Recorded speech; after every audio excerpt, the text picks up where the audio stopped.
Have you ever felt invisible, like you're just blending into the background? You want to be noticed, but you don't know how. I get it. I used to feel the same way. When I was in middle school, I learned how to disappear, not with magic or mirrors, just by making myself smaller every day. Slouching in my seat, avoiding eye contact, talking only when called on, and even then, barely above a whisper. It wasn't always like this.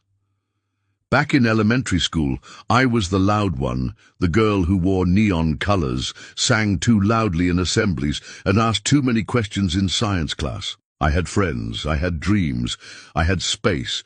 Then came freshman year. That's when the words started.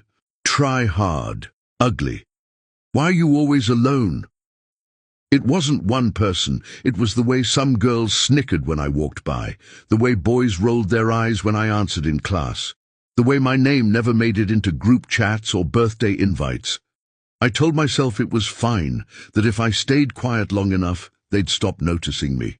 By junior year, I was a ghost in my own story.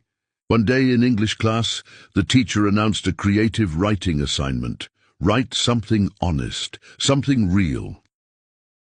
I didn't groan like the others. I just sat still, staring at the page like it was a stranger. That night, I stayed up until 2 a.m. writing. Not about wizards or romance or summer vacations, but about me, the girl in the back of the room, who learned to walk the long way to class to avoid whispers, the one who never told her mum how lonely she felt, the one who had things to say, but no one to say them to.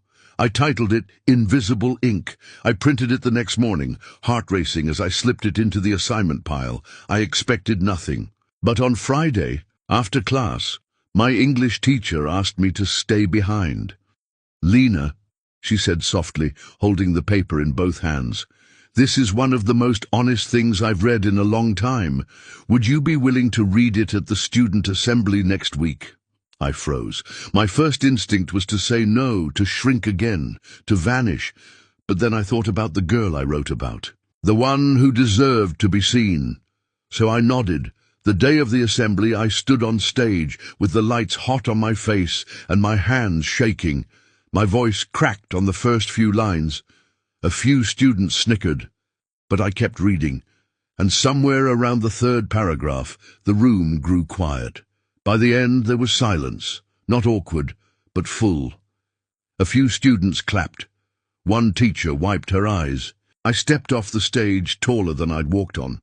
In the days that followed, a girl from my biology class asked to sit with me at lunch. Someone else slipped a sticky note into my locker. "Thank you for writing what I've never been able to say." The bullying didn't vanish overnight, but I did something they never expected. I made myself visible, not with shouting, but with truth.